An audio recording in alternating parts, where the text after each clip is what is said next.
মার্কিন ধনকুবের প্রযুক্তি উদ্যোক্তা এবং টেসলা স্পেস এক্সের সিইও ইলন মাস্ক সম্প্রতি যুক্তরাষ্ট্রের রাজনীতিতে এক নতুন ধারা যোগ করার ঘোষণা দিয়েছেন। তিনি আমেরিকা পার্টি নামে এক নতুন রাজনৈতিক দলের সূচনা করছেন, যার লক্ষ্য দুর্নীতি, আর্থিক অপচয় ও দুই প্রধান দলের ব্যর্থতার বিরুদ্ধে সোচ্চার হয়ে নতুন রাজনৈতিক বিকল্প তৈরি করা।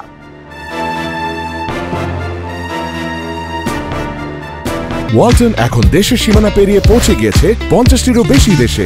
ওয়ালটন, ঘরে ঘরে, বিশ্বজুড়ে। এই ঘোষণার মধ্য দিয়ে মাস্ক স্পষ্টভাবে মার্কিন প্রেসিডেন্ট ডোনাল্ড ট্রাম্পের সঙ্গে তার রাজনৈতিক দূরত্বকে চিহ্নিত করেছেন। ট্রাম্প আরও বলেন, আমরা রিপাবলিকান হিসাবে বহু সাফল্য পেয়েছি, ডেমোক্রেটরা আজ পথ হারিয়েছে। এমন অবস্থায় কেউ যদি মজা করার জন্য তৃতীয় দল গঠন করতে চায়, সেটা তার ব্যাপার, তবে আমি এটাকে সময় ও সম্পদের অপচয় বলেই মনে করি।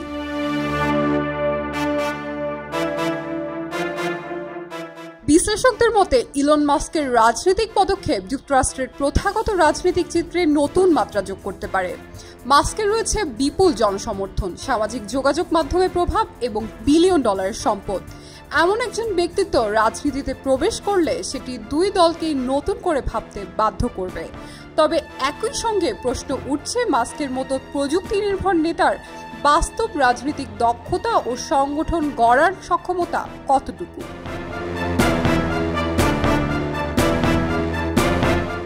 এছাড়া রাজনীতিতে মাস্কের এই পদক্ষেপ তার ব্যবসায়িক প্রতিষ্ঠানের উপর প্রভাব ফেলতে পারে বলেও অনেকে মনে করছেন, কারণ এর আগে তিনি বিভিন্ন সময় উভয় দলের নীতির পক্ষে বিপক্ষে অবস্থান নিয়েছেন। 2024 সালের নির্বাচনে ট্রাম্পের প্রচারে তিনি বিপুল পরিমাণ অর্থ সহায়তা করেন, এমনকি হোয়াইট হাউসে নিয়মিত উপস্থিত ছিলেন।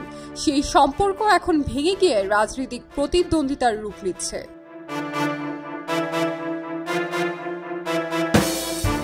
তবে মাস্কের দাবি, তার আমেরিকা পার্টি কেবল ট্রাম্প বিরোধী নয়, এটি যুক্তরাষ্ট্রের বর্তমান রাজনৈতিক ব্যবস্থার সীমাবদ্ধতাকে চ্যালেঞ্জ করতেই গঠিত।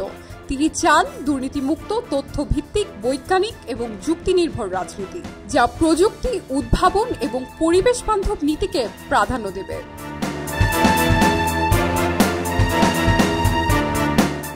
এখন প্রশ্ন হচ্ছে, যুক্তরাষ্ট্রের জনগণ তৃতীয় রাজনৈতিক শক্তি হিসেবে ইলন মাস্কের নেতৃত্বকে গ্রহণ করবে কিনা। মার্কিন রাজনৈতিক ইতিহাসে তৃতীয় দল কখনোই মূলধারায় আসতে পারেনি, তবে মাস্কের মতো ব্যতিক্রমী প্রভাবশালী ব্যক্তিত্ব রাজনীতিতে নতুন পালাবদল ঘটাতে পারে কিনা তা সময় বলে দিবে।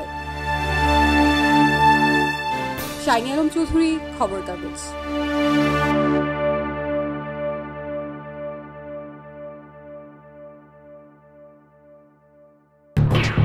খবরের কাগজ, নিখাদ, নির্ভীক, নিরপেক্ষ।